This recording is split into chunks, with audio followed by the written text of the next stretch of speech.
1.001 kata tak dapat mewakili rasa syukur kami. Terima kasih Yesus, Kau yang terkasih. Sampaikan sabdamu, ajari hati kami untuk memilih. Beri kami roh yang hati-hati untuk menaruh pikiran-pikiran dan perasaan kami. Dan terutama untuk membuat pilihan-pilihan hidup yang memuliakan Tuhan. Sampaikan sabdamu, urapi hambamu, sembunyikan hamba di balik salibmu, urapi umatmu. Dalam nama Yesus, haleluya, amin. Kita akan mendengarkan firman Tuhan. Saya mau bagikan dari hati Tuhan Yesus kepada kita semuanya. Saya berikan judul,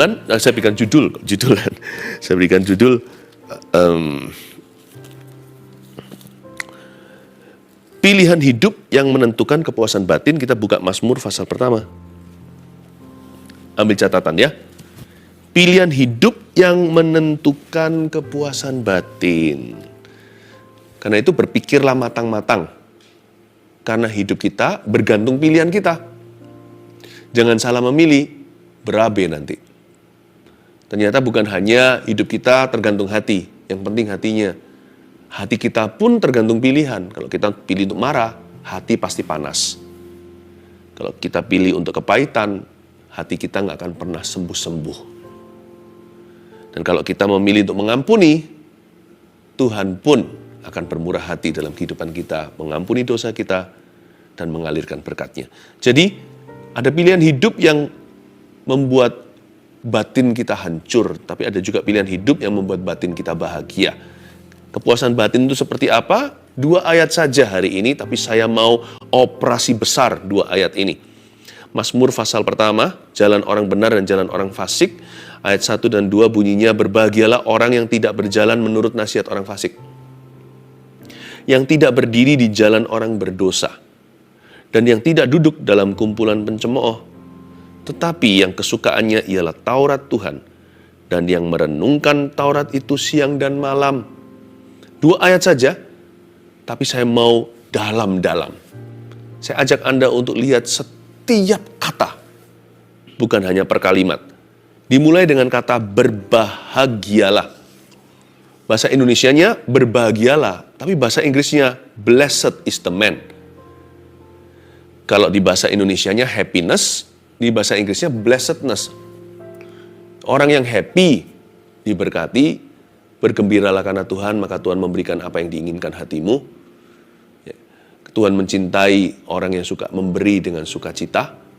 Bukan hanya itu saja, hati yang gembira adalah obat, tapi semangat yang patah keringkan tulang. Tetapi orang yang diberkati juga pasti akan happy. Karena dia memilih untuk tidak melihat selokan-selokan kehidupan. Dia memilih untuk lihat jalan utama. Orang yang diberkati Tuhan itu bukan secara materi saja. Dan berkat nomor 1 itu bukan materi sama sekali. Bisa saja kita miskin, tapi berbahagialah orang yang miskin di hadapan Allah. Karena mereka lah yang mempunyai kerajaan sorga. Nggak bergantung dengan physical possession. Tidak bergantung dengan benda dan barang. Tapi orang yang diberkati jiwanya, a blessed soul is a happy one. Orang yang diberkati jiwanya, orang itu pasti bahagia. Orang kalau diberkati nggak akan mengeluh, nggak akan ngomel melulu, nggak akan menggerutu. Orang itu akan penuh dengan syukur. Ya, Indonesia Inggrisnya saling melengkapi ya. Blessedness, happiness. Berbahagialah dan diberkatilah orang yang tidak berjalan menurut nasihat orang fasik dan sebagainya. Tapi dalam bahasa Ibraninya, catat ini. Kita belajar Bible study. Kita berikan, ini juga seperti Bible study ya, untuk menambah ilmu pengetahuan kita akan Alkitab. Kata berbahagialah dalam bahasa Inggrisnya itu, dalam bahasa Ibraninya Anda catat, E-S-H-E-R, Esher. Saya ulang, E-S-H-E-R. Nah, akar kata Esher dalam bahasa Ibrani itu artinya kepuasan batin ternyata. Dalam ya. Berbahagialah di sini artinya puaslah batin orang yang tidak berjalan menurut nasihat orang fasik, yang tidak berdiri di jalan orang berdosa, dan yang tidak duduk dalam kumpulan pencemooh. Puaslah batin orang itu. Kepuasan batin. Selain itu artinya juga lurus dan benar, straight and right. Orang itu lurus dan benar. Lurus dan benarlah orang yang tidak berjalan menurut nasihat orang fasik. Enak kan? Hidupnya tidak ada tikungan, tidak menyimpang ke kiri dan ke kanan. Hidupnya jelas-jelas dalam poros kehendak Allah. Orang yang seperti ini gak bengkok hatinya, puas batinnya. Ya. Dan orang kalau sudah dipuaskan oleh Tuhan secara batinnya, dia gak akan tertarik sama jalan dosa. Dia gak akan mengisi hidupnya dengan benda hampa. Orang kalau kita ini tidak mengisi hati kita dengan Kristus, biasanya manusia akan cenderung mengisinya dengan sesuatu yang merugikan, sesuatu yang berdosa, sesuatu yang sia-sia, hampa, dan ujungnya mendatangkan perasaan bersalah. Berbahagialah di sini artinya puaslah batinnya orang yang tidak berjalan menurut nasihat orang fasik. Dan kata berbahagia di sini dalam bahasa Ibraninya itu konotasinya majemuk atau plural. Ya. Berarti bahagia yang dimaksudkan di sini itu multiplikasi. Ditambah-tambahkan semakin Tuhan. Mereka akan berjalan makin lama makin kuat hendak menghadap Allah di Sion. Barang siapa mempunyai, kepadanya ditambah-tambahkan supaya dia memiliki lebih banyak. Tapi barang siapa yang punya sedikit, apalagi pelit, daripadanya diambil yang sedikit sehingga tidak punya apa-apa. Give, it will come back to you. Berikan, maka akan diberikan kepadamu. Takaran yang kau kenakan, itu akan dikenakan kepadamu. Luar biasa sekali. Orang itu kalau batinnya benar, kalau hatinya benar sama Tuhan, hatinya lurus maksudnya. Puas batinnya. Bukannya dia akan dibuat Tuhan, kebahagiaannya akan dimultiplikasi oleh Kristus di dalam hidupnya. Hatinya itu makin lama makin tenang, hendak menghadap Allah di Sion. Orang kalau percaya sama Tuhan, makin percaya. Orang kalau sungguh-sungguh sama Kristus, semakin sungguh-sungguh lagi. Damai, sejahtera, sukacita, kasih itu tidak sementara, tapi berkepanjangan. Makanya di situ plural, majemuk, berbahagialah. Asher di situ itu bukan satu, tapi banyak. Ditambahkan tiap hari rahmatnya baru, selalu baru setiap pagi. Kemarin sukacita, pagi ini Tuhan tambahkan sukacita dari yang kemarin. Yang kemarin juga gak pergi shalom peace-nya. Besok lusa ditambahkan semakin banyak lagi. Bulan depan juga. Apakah berarti orang begini gak punya masalah? Punya. Tapi orang gini berakar pada Tuhannya. Setiap musim hidupnya, sukacitanya tidak berkurang, damai sejahteranya tidak dicuri. Karena orang yang hidup dalam kasih ditambah-tambahkan oleh Tuhan kebahagiaan. Batinnya, manusia rohaninya itu tidak goyah.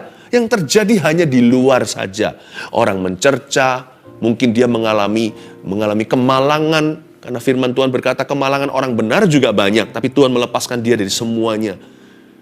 Ya, Paulus itu kurang malang apa? Memberitakan Injil gak pernah berbuat jahat. Berbuat baik bahkan kepada orang. Malah melepaskan seseorang yang kesetanan. Tapi majikannya yang mata duitan gak suka. Dimasukkanlah Paulus di penjara. Yaitu di Makedonia, yakni di Filipi. Setelah dia di dalam penjara, apakah dia jadi sedih, menggerutu, kecewa, kepahitan dengan Tuhan? Apakah setelah itu dia jadi orang yang negatif, trauma? Enggak tuh, dia mengucap syukur. Di tengah-tengah malam, dia ajak Silas, rekan pelayanannya, yang sama-sama dipenjarakan untuk memuji-muji Tuhan. Gempa bumi datang. Pintu penjara itu terbuka lebar. Dan malaikat membukanya secara keras dan kasar.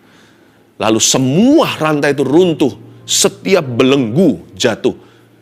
Semua orang ketakutan. Paulus tidak lari dari penjara itu, malah menyelamatkan semua orang termasuk kepala penjaranya. Itulah cikal bakal berdirinya gereja di Filipi. Yang kepada mereka, Paulus pernah menuliskan surat begini. Bersukacitalah, sekali lagi kukatakan bersukacitalah. Tuhan sudah dekat, biarlah kebaikan hatimu diketahui oleh semua orang. Bayangin, gereja itu dibangun di atas dasar kepuasan batin yang tidak bisa dirampas. Sekalipun orangnya dilempar ke dalam bui, sekalipun kakinya dibelenggu di penjara yang lembab itu. Makanya kepada jemaat Filipi, Paulus berkata, kalian bersukacita aja. Segala musim hidupmu, Tuhan akan membuat batinmu bahagia. Yang menderita kan hanya luarnya, fisiknya. Yang menderita hanyalah telinganya lah, panas, dimaki-maki orang, padahal kita nggak salah. Kalau salah ya evaluasi. Kalau nggak salah, janganlah Anda marah. Karena bahagiamu tidak tergantung dengan luaran. Bahagiamu itu batinia. Disitulah Kristus tinggal, disitulah Roh Kudus bersekutu denganmu. Dan kebahagiaan ini Tuhan sediakan bagi orang yang merenungkan firman Allah. Coba bayangkan. Berbahagialah orang yang tidak berjalan menurut nasihat orang fasik. Ya. Berarti kebahagiaannya itu begitu intensif. Makanya dalam kata majemuk, Asher di sini bukan satu. Berarti begitu dalamnya, begitu besarnya, lebarnya, tingginya kepuasan batin dalam mengikut Tuhan. Sampai-sampai digambarkan dengan kata majemuk untuk menunjukkan intensitasnya. Untuk menunjukkan kelebihannya. Untuk menunjukkan kelimpahannya. Paulus itu bisa bersyukur dalam penjara. Sampai dia menolong orang lain loh yang bebas. Kepala penjara kan tuan di bui itu. Malah Pauluslah yang menyelamatkan. Saking kelebihan, tidak defisit kasih. Paulus itu kelimpahan sukacita dan damai sejahtera. Dia bisa bagi-bagikan dan pinjam-pinjamkan. Sampai-sampai orang-orang satu penjara dengan dia meskipun tidak dicatat di Alkitab. Saya yakin apa yang terjadi malam itu berdampak. Demikianlah orang yang merenungkan firman. Apa yang terjadi di dalam hidupnya di luaran sana tidak bisa menjamah manusia batinianya. Berbahagialah Asher, puaslah batin orang itu, karena hatinya lurus dan benar di hadapan Kristus. Bahagianya itu begitu banyak dalam jiwanya bisa dibagi kepada sesamanya. Begitu intensifnya, begitu multiplied, begitu limpahnya. Haleluya. Lalu berikutnya saya baca sekali lagi. Berbahagialah orang. Orang di sini tidak dikatakan berbahagialah bos itu, berbahagialah si kaya, berbahagialah si jenius, berbahagialah si raja. Enggak, sama sekali tidak merujuk kepada profesi tertentu. Ada orang berkata, andai kata aku jadi orang kaya, aku pasti bahagia. Pasti puaslah hidupku. Andai kata aku punya jodoh hari ini, aku tidak sendiri. Tidak pernah dikatakan berbahagialah orang yang single, atau orang yang married, yang sudah punya pacar atau pasangan hidup. Tidak pernah. Tapi netral, berbahagialah orang. Berarti siapapun dalam profesi apapun, asal halal dan benar, you and I, kita bisa berbahagia dan bisa puas batin kita. Baik sekarang yang belum ada gandengan, masih jomblo maksudnya, jangan jadi jomblo yang ngenes. Berbahagialah karena engkau utuh selama firman ada dalam batinmu. Happy-mu tidak kurang, tidak ada lobangnya. Tidak ada cuilannya. Kalau Tuhan Yesus tinggal bersama denganmu, bahagiamu penuh. Jangan berkata kalau aku kaya, andai aku kaya, asyik sekali kalau aku bisa beli itu dan beli ini. No, berbahagialah orang. Jangan tunggu kondisi hidupmu berubah. Jangan tunggu sembuh baru berkata aku bahagia. Dapatkah Anda berkata kasih Yesus cukup bagiku? I'm happy as I am today. Aku bisa sekarang juga puas batinnya dalam kondisiku yang kurang sempurna atau jauh dari sempurna, atau nggak akan pernah sempurna bagi orang yang nggak pernah puas hati, nggak pernah berterima kasih.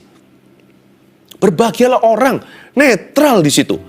Blessed is the man, happy is the man, Asher is the man, puaslah batin orang itu. Jadi ternyata dari dua kata aja belum satu kalimat kita bisa mengambil kesimpulan bahwa kebahagiaan seorang manusia itu terletak pada hubungannya yang mentah dengan Allahnya. Tidak terjamah dengan barang, benda, materi, dan dunia. Your happiness is on the inside. Di dalam hati. Buktinya, orang kaya sekalipun kalau tidak takut akan Allah, apa yang dia miliki semuanya tidak bisa mengisi hampa hatinya. Kayaknya di dalam hatinya memang ada lubang. Ada satu bolong begitu, yang bentuknya adalah Kristus dan hanya Kristus yang bisa isi di sana. Jadi dari sini kita tahu bahwa everyone can be happy when we find Christ. Siapapun di antara kita bisa berbahagia kalau kita menemukan Kristus.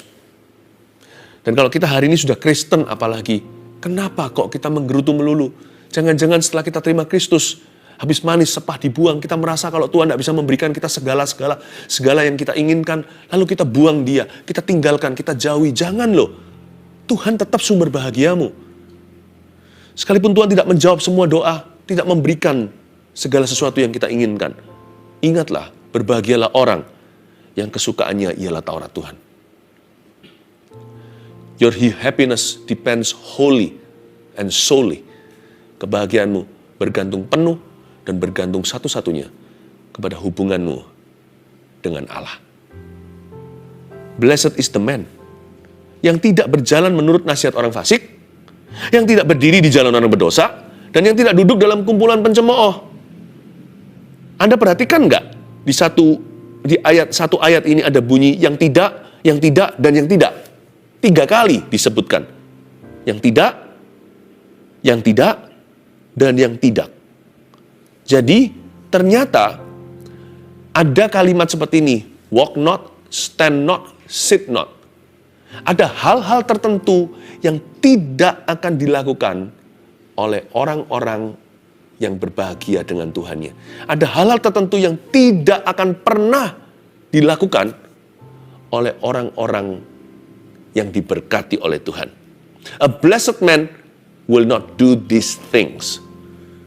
Apa aja? Ada jalan yang tidak akan dia pernah jalani. Karena dia takut akan Tuhan. Ada tempat berdiri yang dia nggak akan berdiri di sana sampai dia mati. Hanya karena dia mengenal Tuhannya. Dan ada tempat duduk, dia nggak akan duduk di situ, dibayar berapapun dia nggak mau. Hanya karena dia adalah anak Tuhannya. Karena jiwanya diberkati, dia nggak mau hal-hal itu. Karena dia mengenal Tuhannya, dia nggak mau ada di sana. Karena dia merasa puas dengan Tuhan Yesus, dia nggak perlu apa yang dunia bangga-banggakan dan apa yang iblis tawarkan. Yang tidak, dan yang tidak. Sits, walks not, stands not, and sits not. Saya melihat 3 hal ini sebagai sifat orang yang diberkati oleh Tuhan. Kalau Anda diberkati oleh Tuhan, Anda tidak akan mau berjalan menurut nasihat orang fasik.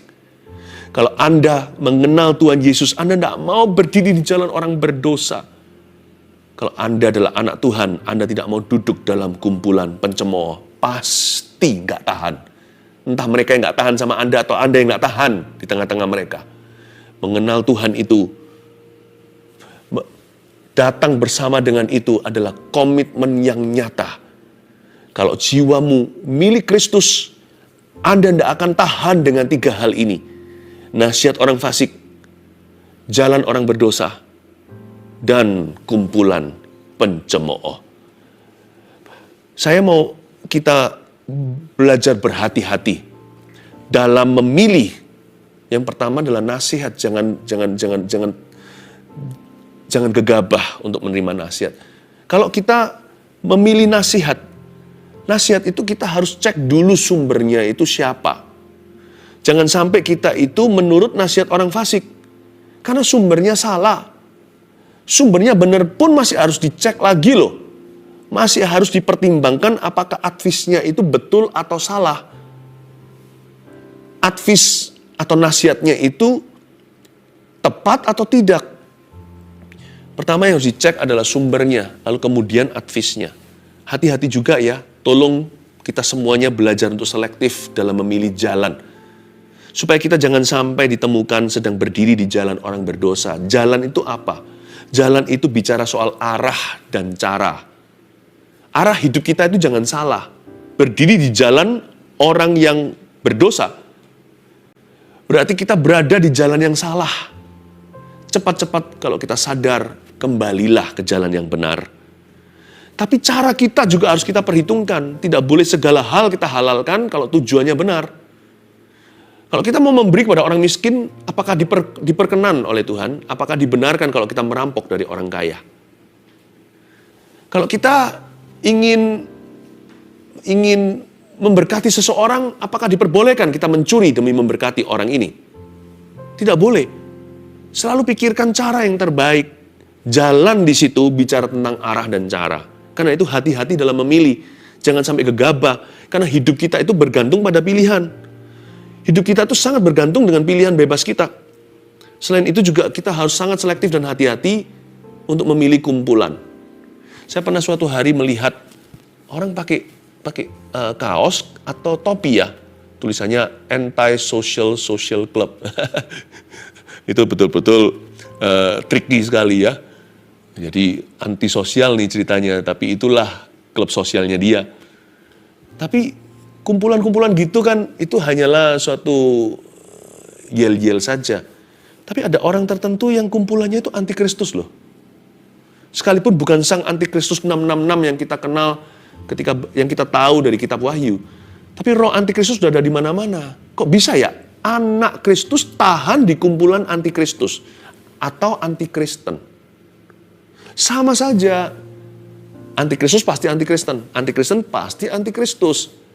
Kok bisa ya kita tahan di tengah-tengah orang-orang yang suka jelek-jelekan anak-anak Tuhan, suka menggosip, suka memfitnah, sedangkan Anda sendiri anak Tuhan. Kok bisa ya kita tahan di tengah-tengah orang-orang yang menjelek-jelekkan Bapak Sorgawi kita? Bukan berarti kita disuruh benci, enggak. Mereka adalah ladang misi, kita doakan, tapi jangan menjadi pasangan yang sepadan.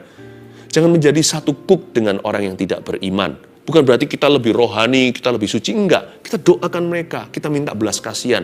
Tapi jangan makan sedap-sedapan bersama-sama dengan mereka, semeja maksudnya. Bukan makan beneran harafiah, makan semeja kalau kita diundang dengan seseorang, di situ ada campur baur, ada anak Tuhan, ada bukan, ya kita nggak punya pilihan. Tapi kalau fellowship itu kan lain.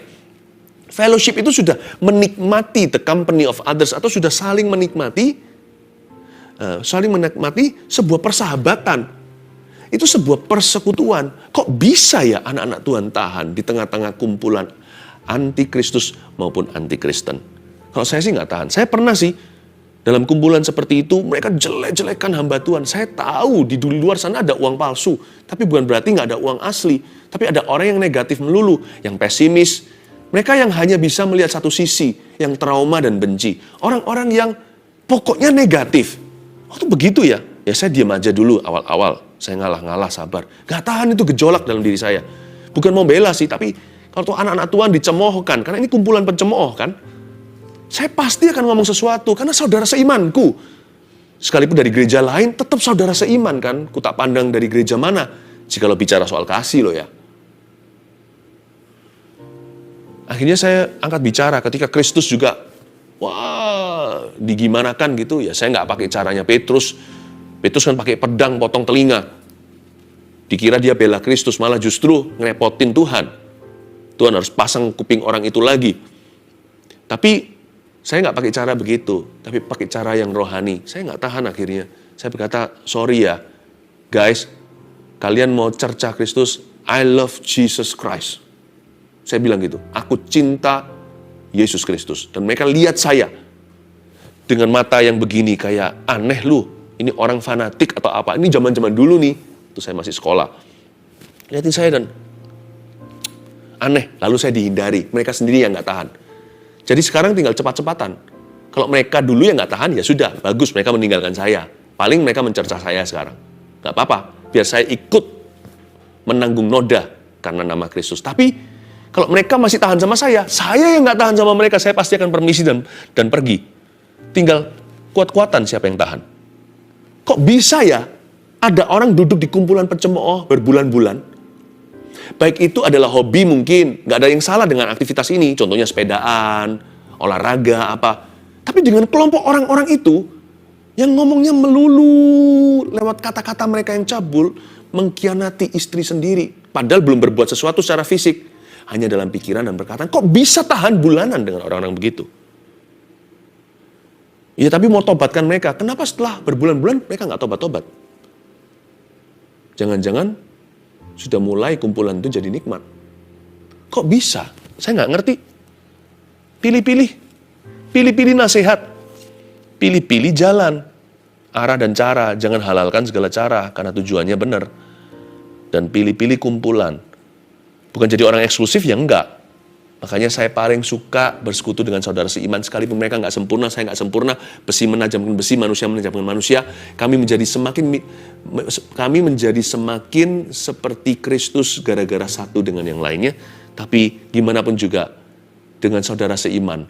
Yang terburuk di antara saudara seiman pun, yang paling kurang maksud saya. Bukan yang pura-pura saudara palsu. Tapi saudara seiman sejati, tapi yang paling lemah di antara mereka, yang paling kekanak-kanan, masih jauh lebih sedap daripada sedap-sedapannya orang berdosa.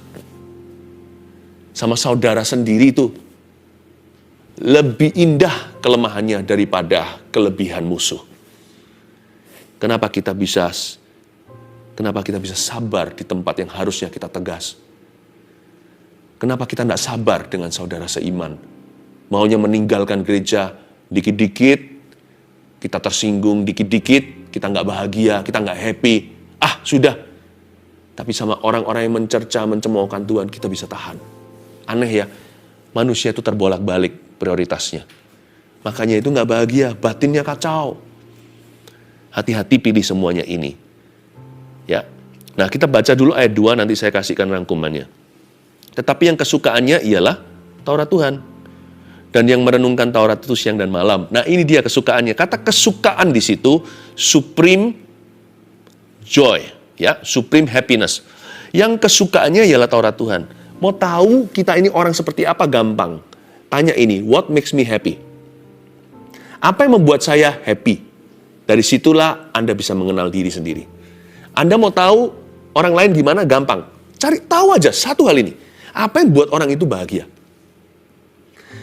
Kita akan menemukan orang yang egois kalau alasan-alasan bahagia dia semua berpusat pada dirinya. Aku happy kalau kamu layani aku. Bahkan dalam pernikahan pun tidak sedikit yang menghancurkan pernikahannya dengan attitude seperti ini. Sang istri pokoknya harus layani semua kemauan suami. Ya kan? Kenapa? Tidak masa itu, masa ini, dikritik kanan kiri, pokoknya nggak pernah bagus deh, pokoknya nggak pernah betul. Atau sang istri yang selalu menuntut suaminya, kok nggak seperti suami tetangga. Kaya, berhasil, mapan, ini itu, terus tuding, terus tunjuk. Soal suami seolah-olah suatu objek untuk membahagiakan, memuaskan, dan membanggakan dia. Kalau seperti ini, hancur deh pernikahannya. Kalau nggak mau berubah. What makes you happy today? Apa yang membuat Anda bahagia? Coba tanya itu sendiri. Tapi orang ini, pemazmur berkata, dia paling happy sama firman Tuhan. Kalau Tuhan dan firman-Nya menjadi bahagiamu yang tertinggi,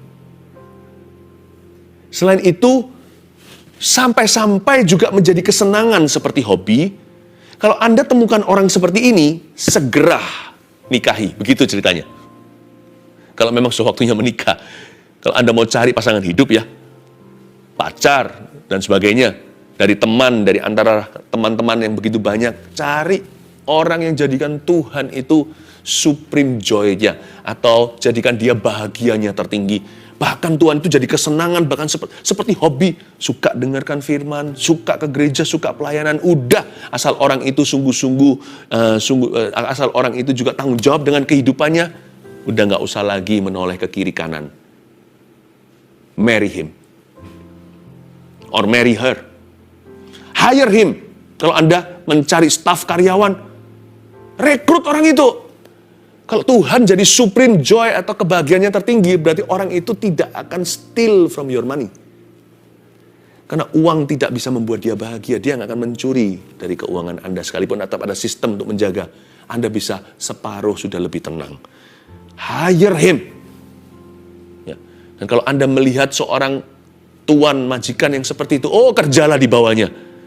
Saya yakin masa sejahtera dan damai sejahtera akan tiba dalam karirmu di bawah orang-orang begitu. Itu maksudnya. Yang supreme joy, supreme happiness atau kebahagiaan tertingginya ialah Taurat Tuhan, dan yang merenungkan Taurat itu siang dan malam. Baca Alkitab itu nggak usah banyak-banyak. 2 kali sehari aja. AM, PM maksudnya. Siang dan malam direnungkan seharian. Tuhan itu tidak lagi menjadi paksaan buat saya. Kalau saya senang sesuatu, saya nggak usah dipaksa. Seperti anak muda mau main game online atau apa tuh. Yang hari-hari ini buat kecanduan.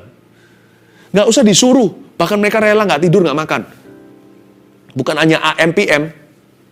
Seterusnya tidak ada breaknya. Kalau Tuhan menjadi kesenangan, udah nggak dihitung lagi. Saya baca Alkitab berapa banyak? Karena pasti banyak. Menyembah berapa lama? Saya pasti lama. Itu dia yang menjadikan Tuhan kesukaannya, yang merenungkan Taurat itu siang dan malam. Ya, kalau kita seperti ini, jalan kita arahnya benar. Sebab kalau enggak ya arah kita salah itu, sin is also progressive. Tidak ada orang jatuh semalam, itu enggak ada. Dia progresif sih. Progresif. Pertama-tama dia mulai menuruti nasihat orang fasik. Mulai dia entertain di idea, mulai dia pikirkan. Lalu mulai dia berdiri di jalan orang berdosa. Arahnya mulai salah, pasti arahnya mulai salah. Selingkuh contohnya. Dia nggak tiba-tiba perselingkuhan terjadi, itu enggak. Itu pasti terjadinya dari sisi kiri dan kanan, dari depan belakang. Begini maksud saya. Pasti terjadi erosi perlahan-lahan sampai dia duduk dalam kumpulan pencemooh, terjadi agreement, atau terjadi persahabatan, atau terjadi persetujuan. Pasti dari sisi sini, ada sorokan yang tersembunyi di antara pasangan sejoli, di antara suami istri itu. Pasti ada sorokan tersembunyi, pasti ada yang namanya penurunan drastis dalam ketransparanan. Handphonenya atau apa tertentu tidak boleh dibuka. Pasti ada begitunya. Lalu di sebelah sana pasti ada growing attraction atau daya tarik yang semakin menjadi-jadi dan semakin mengkristal. Nggak mungkin dia berani jikalau tidak disambut sebelah tangan. Jikalau tidak disambut dengan tangan di sebelah sana, tidak mungkin orang itu berani. Karena dia takut dilaporkan polisi. Kecuali kalau sudah terjadi sebuah tindakan, tatapan, perkataan, chatting, sudah ada suatu saut-sautan, sudah ada saling lempar-lemparan tanda, sudah ada deal-deal kecil terjadi. Sin is progressive. Makanya itu, kalau kita memulai dengan kesukaan kita ialah Taurat Tuhan dan merenungkannya siang dan malam menjadi lifestyle, arah kita tidak akan ke dosa. Arah kita pasti ke arah firman Tuhan. 1, 2, 3 dengan ini saya selesai. Catat. Pilihan hidup apa yang menentukan kepuasan batin? 1, pilihlah nasihat yang benar dari orang benar. Nomor 1. Pilihlah nasihat yang benar dari orang benar. Dua-dua harus benar loh ya. Kalau saya mendapatkan nasihat yang benar dari orang yang salah, saya akan taruh curiga. Tapi kalau saya dapatkan nasihat yang salah dari orang benar, gimana? Berarti orang benar itu sudah jadi mantan orang benar. Hari itu dia memberi saya nasihat yang salah, dia sudah menjadi orang yang salah sejak hari itu. Kalau ada orang benar sepanjang hidupnya reputasinya bersih lalu berkata kepada kita, berjinahlah. Dikit-dikit udah ceraikan aja itu. Cari istri lain dan sebagainya. Berarti orang itu pernah jadi orang benar. Hari itu dia memberimu nasihat yang salah. Tolaklah nasihatnya sekalipun dia adalah orang benar selama ini. Tapi hari itu dia salah di depanmu. Karena itu saya ulang lagi. Pilihan hidup yang menentukan kepuasan batin yang menguntungkan kita. Yang pertama adalah pilihlah nasihat yang benar dari orang benar. Dua-dua harus benar. Dan kalau kita lah penasihatnya, kita harus tetap jadi orang benar dan memberi nasihat yang benar. Katakan amin. Yang kedua, pilihlah jalan yang terbaik atau minimal yang lebih baik dalam setiap perkara. Tanya pada dirimu sendiri kalau kita menghadapi sesuatu. What would Jesus do? Dalam situasi ini, apa yang Yesus akan lakukan ya? Kalau situasi ini sesuatu yang sama sekali tidak cocok dengan konteks Yesus. Contohnya, Anda pacaran nih. Nggak bisa berkata, what would Jesus do kan? Anda bisa berkata, what would Paul do? What would Peter do? What would John do? Kira-kira Rasul Paulus akan lakukan apa dalam hal ini? Kira-kira Yohanes akan lakukan apa? Kira-kira Petrus akan lakukan apa? Karena Petrus menikah. Selalu tanya, apakah ada cara yang lebih baik enggak ya? Atau ini cara satu-satunya? Apakah jalan kompromi itu tidak bisa ditawar? Apakah saya terpaksa harus kompromi hari ini? Oh, jangan ada kata terpaksa. Selalu ada jalan. Karena Yesus adalah jalan. Dia adalah kebenaran. Yang terakhir, pilihlah kumpulan yang membangun dan yang takut akan Tuhan. Pilihlah yang konstruktif, bukan yang destruktif. Pilihlah yang positif, dan kalau Anda tidak menemukan orang seperti itu, jadilah kumpulan yang begitu. Anda yang begitu sama orang lain. Jadilah pengaruh yang konstruktif, jadilah pengaruh yang takut akan Tuhan, supaya orang lain di dalam dirimu menemukan kumpulan yang membahagiakan. God bless you.